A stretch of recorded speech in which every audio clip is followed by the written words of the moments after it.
गर्मी में भी ठंड लगती है और सर्दी में भी आपको स्वेटिंग होती है या आपको पूरे दिन थकान महसूस होती है तो आपको थायराइड का प्रॉब्लम हो सकता है। नमस्कार, मैं हूं डॉक्टर नवीन चावला। मैं consultant physician and diabetologist silver stick hospital में सेक्टर 87। आज हम बात करेंगे थायराइड से जुड़ी हुई बीमारियों के बारे में। तो थायराइड क्या होता है? थायराइड एक तरह की एक ग्लैंड है जो कि हमारे यहाँ पे नेक में हमारी जो सांस की जो नली होती है उससे चिपकी होती है। थायराइड करता क्या है? थायराइड हमारा जो मेटाबॉलिज्म है उसको वो रेगुलेट करता है। थायराइड से जुड़ी हुई बीमारियां दो तरीके की हो सकती हैं, एक तो हाइपोथायराइडिज्म, एक हाइपरथायराइडिज्म। हाइपोथायराइडिज्म का मतलब, हाइपो का मतलब कम होना, हाइपर का मतलब ज्यादा होना। तो थायराइड ग्लैंड क्या करती है? थायराइड ग्लैंड T3 और T4 नाम के हॉर्मोन्स को सिक्रीट करती है। अब हाइपरथायराइडिज्म में क्या होता है कि हाइपर में जो हमारी थायराइड ग्लैंड है ये T3 और T4 को कम सिक्रीट करती है, कम निकलता है इससे। और हाइपरथायराइडिज्म में T3 और T4 की मात्रा ज्यादा निकलती है। एक और हार्मोन होता है जिसके बारे में मैं आपसे बात करना चाहूंगा, जो कि हम यूजुअली टेस्ट कराते भी हैं, TSH, थायराइड स्टिमुलेटिंग हार्मोन, जो कि हमारे ब्रेन में एक ग्लैंड होती है, पिट्यूटरी ग्लैंड, उससे सिक्रीट होता है और वो हमारे थायराइड हार्मोन्स को रेगुलेट करती है। इसलिए हम यूजुअली TSH टेस्ट कराते हैं। अब होता क्या है, हम पहले हाइपोथायराइडिज्म के बारे में बात करेंगे। हाइपोथायराइडिज्म ज्यादा कॉमन बीमारी है थायराइड की बजाय कि हाइपरथायराइडिज्म। हाइपो में क्या होता है, T4, T3 की मात्रा कम बनने लगती है। थायराइड जो हमारा ग्लैंड है वो T3 और T4 की मात्रा कम बनाता है।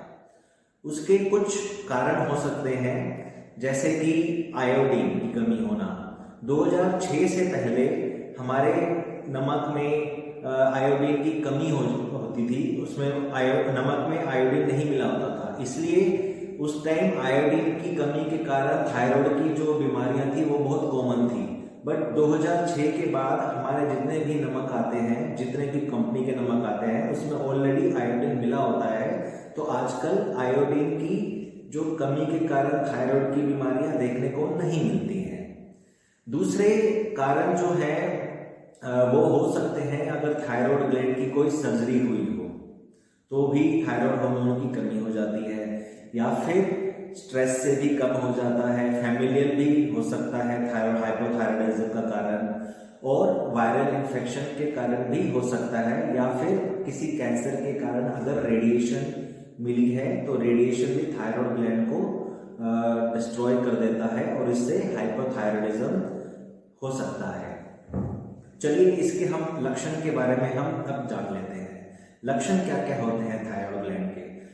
थायराइड ग्लैंड के लक्षण होते हैं, अगर वजन बढ़ रहा है आपका, आपके शरीर में सूजन आ रहा है, पूरे दिन आपको थकावट रहती है और आपके बाल ज्यादा झड़ रहे हैं, तो आपको थायराइड हाइपोथायराइडिज्म हो सकता है। फीमेल्स में क्या होता है, फीमेल्स में पीरियड्स में इरेगुलरिटीज आ सकती हैं हाइपोथायराइडिज्म के कारण, और कॉन्स्टिपेशन भी रह सकती है।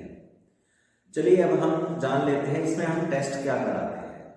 टेस्ट जो है T3, T4 और TSH नाम के टेस्ट इसमें हम कराए जाते हैं, और अगर इसमें कुछ प्रॉब्लम पाई जाती है तो लेवोथायरॉक्सिन नाम की दवाई होती है, उसको डॉक्टर शुरू करते हैं। बट ये आप अपने आप से शुरू मत कीजिएगा, डॉक्टर की सलाह लीजिएगा और तब आप लेवोथायरॉक्सिन लीजिएगा।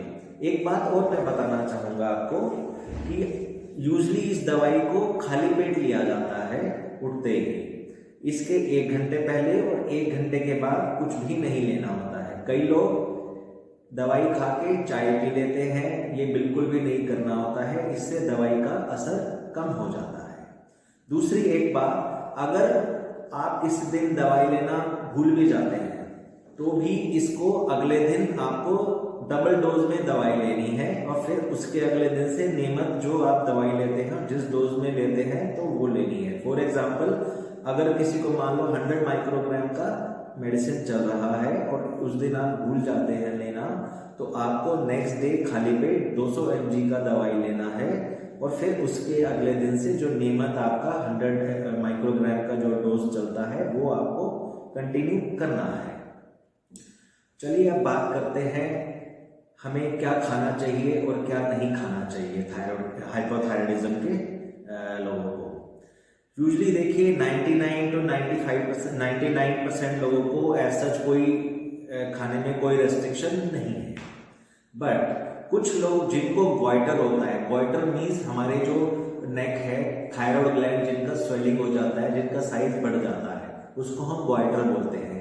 उन टाइप के लोगों को कुछ खाने में थोड़ा सा परहेज रखना होता है, जैसे कि बंद गोभी नहीं खाना है, पत्ता गोभी नहीं खाना है, और सोयाबीन या सोयाबीन से बनी हुई चीजें नहीं लेनी है, मशरूम का सेवन कम करना है और मूंगफलियों का सेवन भी कम करना है।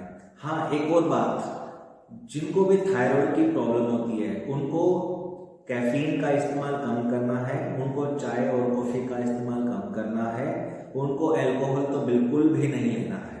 तो ये थायराइड की कोई भी प्रॉब्लम किसी को होती है, हाइपरथायराइडिज्म या हाइपोथायराइडिज्म, दोनों में ये नहीं करना है, दोनों की। चलिए अब बात करते हैं हाइपरथायराइडिज्म के बारे में। हाइपरथायराइडिज्म, जैसा कि मैंने पहले ही बताया कि थायराइड हार्मोन्स ज़्यादा निकलने लगता है, T4 और T3 ज़्यादा हमारे थायराइड ग्लैंड से निकलने लगते हैं और TSH की मात्रा कम हो जाती है। अब इसके कुछ कारण हैं। इसके जो कॉमन कारण है वो है, जैसे ग्रेव डिसीज एक करके बीमारी होती है, जो कि एक ऑटोइम्यून डिसीज होती है। ऑटोइम्यून का मतलब हमारी जो खुद की इम्यूनिटी है, अगर वही हमारे अगेंस्ट हो जाए तो उससे जो बीमारियां पनप के आती हैं हम उसको ऑटोइम्यून डिसीज बोलते हैं। तो थायराइड की भी एक ऑटोइम्यून डिसीज होती है जिसको हम ग्रेव्स डिसीज के नाम से जानते हैं। दूसरा होता है, कुछ ड्रग्स होती हैं, कुछ दवाइयां होती हैं जो कि थायराइड हार्मोन ज्यादा सिक्रीट करती हैं, वो भी एक कारण हो सकता है। कभी कभार वायरल इन्फेक्शन हो जाता है थायराइड का, और इनिशियल वायरल इन्फेक्शन थायराइड का जब होता है तो इनिशियल स्टेज में हाइपरथायराइडिज्म हो जाता है लोगों को और थायराइड हार्मोन ज्यादा सिक्रीट होता है, बट अल्टीमेटली वो आफ्टर फ्यू मंथ्स हाइपोथायराइडिज्म में कन्वर्ट हो जाते हैं इस टाइप के लोग। तो ऐसे टाइप के लोगों को भी हाइपरथायराइडिज्म हो सकता है। अब इसमें T3 T4 की मात्रा ज्यादा होती है और TSH की मात्रा कम होती है। अब इसके लक्षण क्या होते हैं? इसके लक्षण होते हैं, किसी को बहुत ज्यादा स्वेटिंग होना, पसीना आना, बहुत ज्यादा वजन कम हो जाना और बार बार उनको लूज मोशंस रखना, बार बार एक मन विचलित रहना, दिल की धड़कन बढ़ जाना, पैल्पिटेशंस होना, ये सब लक्षण होते हैं। अब इसका ट्रीटमेंट क्या होता है? इसका ट्रीटमेंट यूजली एक आयोडीन 131 करके एक सब्सटेंस होता है, या तो उससे ठीक किया जाता है या फिर इसका सर्जरी कराना पड़ता है। इन दोनों ये दोनों हाइपरथायराइडिज्म के इलाज होते हैं। हाँ, हाइपरथायराइडिज्म के लिए मेडिसिन भी होती हैं, जो एंटी थायराइड मेडिसिन होती हैं, उसको भी लेना होता है।